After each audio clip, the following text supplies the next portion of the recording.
Hello one and all, welcome to the next vidcast in the Dragon Age series. Once again recorded on tablet for great convenience, so that we can actually have some volume here, definitely. Right, so what happens next? Well, this is just an RP session, it's quite short really. Karak decides to go back to Redhold. We've had a time skip of about, say, 7 months, so it's now the summertime. In that time, Amelia, who has been made a full Templar over the months, thanks to a good word put in by Lady Baranti, has now become a knight captain, basically, of the Templars, and has 20 Templars under her. She is Sir Amelia, S-E-R, of course, for the Sir. And so she's kind of out of the loop at the moment, training and spending time with them.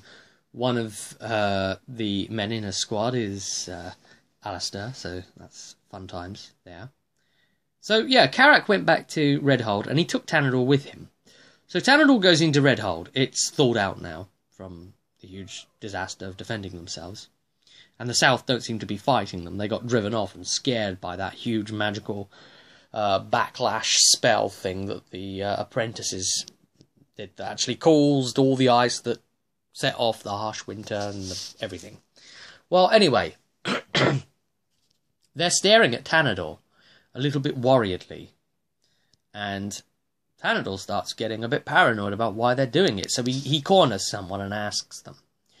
And they explain, well, we just feel a bit awkward, because Tiger Hold, where you are from, is one of the ones that we destroyed. So, and he says, well, I guess they weren't strong enough. They didn't have me defending. But yeah, nothing to fear now at this point. So he was being okay about it. And then they went on further, and Karak said, well, it's time now, it's time. And the apprentices came forward, and they were dragging Brosna with them. Basically, he's taken over as chieftain. The guy who they set up the arranged the marriage between him and the Ferelden woman, and that was like a long way back, like Where Eagles Dare, wasn't it? Something like that, in the Frostbacks. And they dragged him out, and the apprentices said, right, well, we're to remove you from your position now. And Karak turns to Tanador and says, everything that we've done right now has been leading up to this moment in time. We are here, we've arrived. So now is the time that you must act and, take your place. Kill him and take his place. And rule. Become its general. Become its warlord. Its commander of the Frostback Mountains and all that Redhold controls and owns. Well, he said, no, that doesn't suit me. And I still feel like I'm being played somehow. It doesn't feel right. Well, they bring him out, and someone's wondering about, and they're saying, oh, the crowd start murmuring, and somebody happens to say, or maybe it will be Karak then that takes over as leader. Would that be the first ever Seer King we've had? And Tanador gets really angry at that, and he says, come here now. And he wouldn't come forward, the man who said that. So they bring him forward, and he punches the guy straight in the face, which doesn't actually help his case for trying to turn down the position, does it? He's sort of cementing himself worse. And then Tanador asks Karak, he said, well, what's going to happen if I refuse then to kill him? He said, well, execute him anyway, because, you know, he's to be removed. It's time now. The coup, the takeover. The plan is finally coming off, says Karak, you know. It's happening now. What are you going to do? And he said, well, has he done anything wrong? Is he a bad man? And he said, of course he has. There's blood on his hands. Yes, but what has he done? And, you know, they were just trying to obviously persuade him at this point. And, yeah. In the end, Tanador decides, well, he's going to die anyway, so I might as well do it. So, he beheads him. And the village state, you know, in these new times of power going forward, that means you are now our general. This sort of thing. Tanador's not that comfortable with it. He says that he wants to make a proclamation if he's going to be general. Karak looks to him and says, well, hang on now. Wait. You be careful of what you say these next few moments. You know, you say the wrong thing, and things are going to have to happen that are going to be unfortunate, but they're going to have to happen. And his proclamation was that he wants to rename Redhold. And Karak convinced him to tell him what it was first, but there was this big hoo-ha about him being able to announce it himself if he's going to be leader of state and all this sort of thing. But Karak got him to tell him that he wanted to call it Tigerhold. And he said, that's not going to wash. So they came to the decision of, what about we call it something new, a new name, and, you know, unite the entire of our mountains. So he gave that as a speech, as the intention of uniting it as one. No longer North versus South.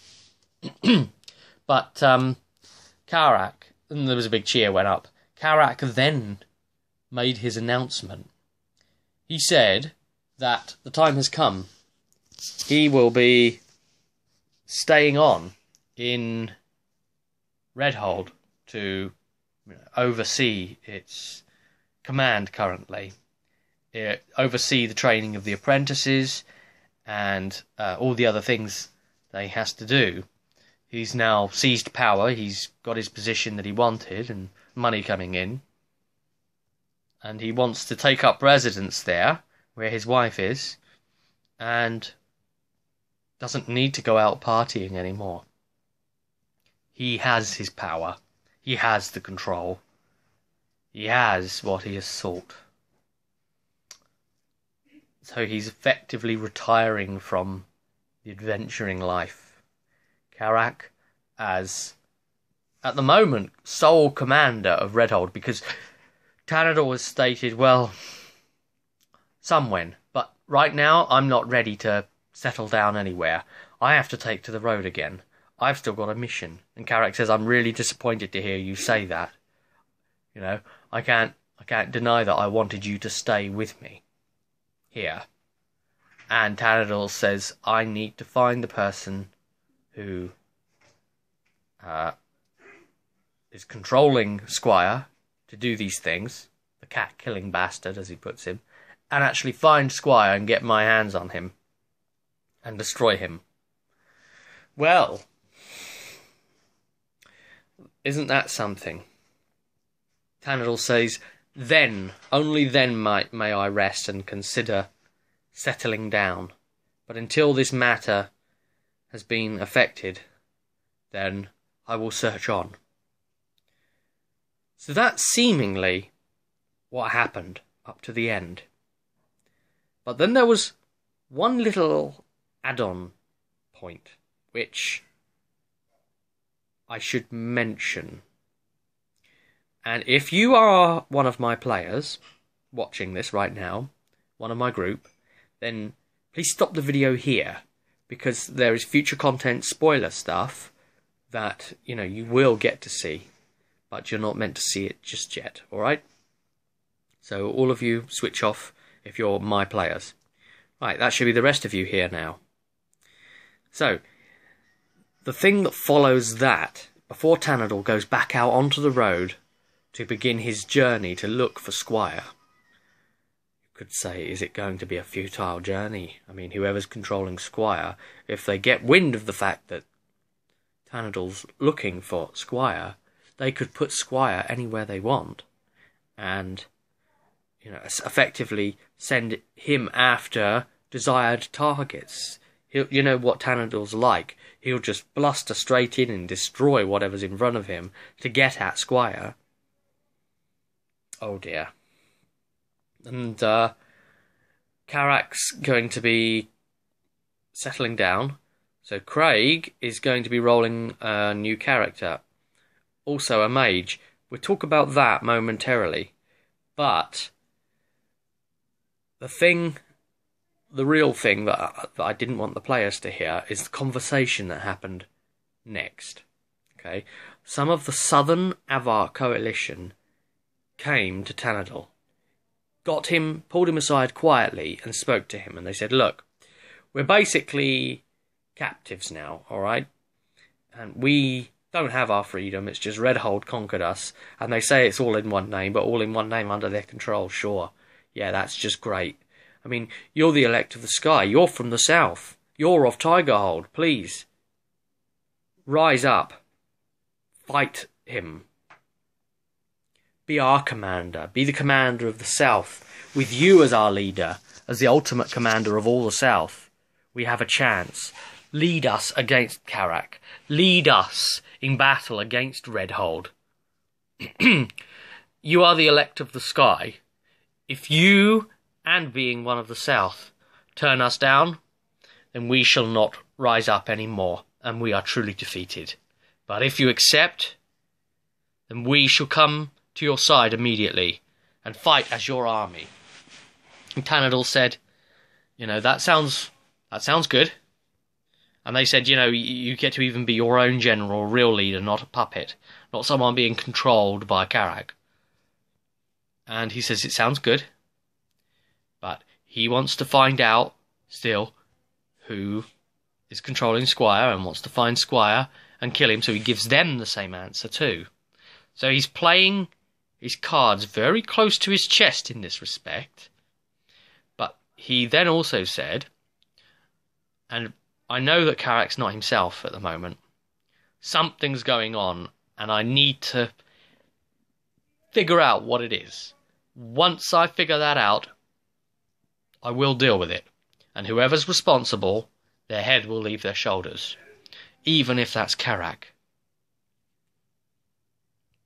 And so, he needs to find evidence first. And he said, then, if it seems suitable, I'll join you in your campaign.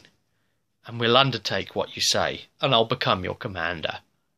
And we'll unify from the bottom up instead of the top down.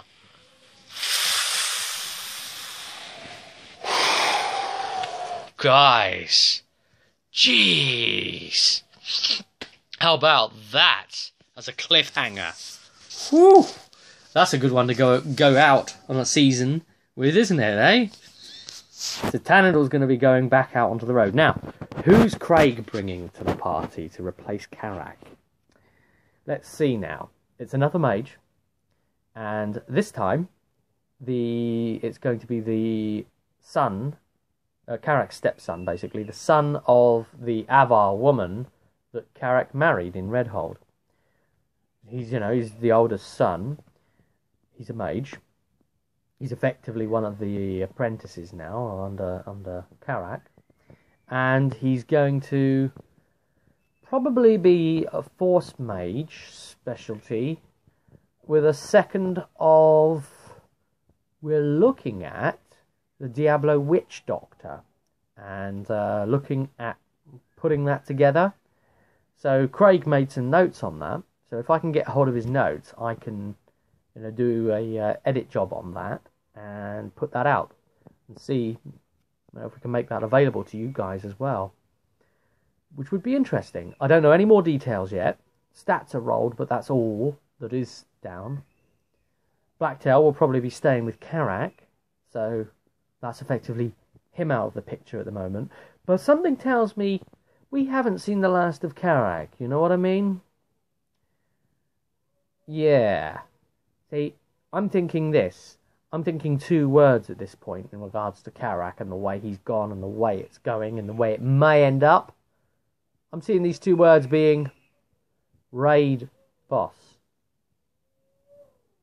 Yeah, as in player becomes NPC raid boss. Many connotations there for future configurations of party and things that could go on. Anyway, I'll leave you with those shockers. Until next time. I'll see you at the table.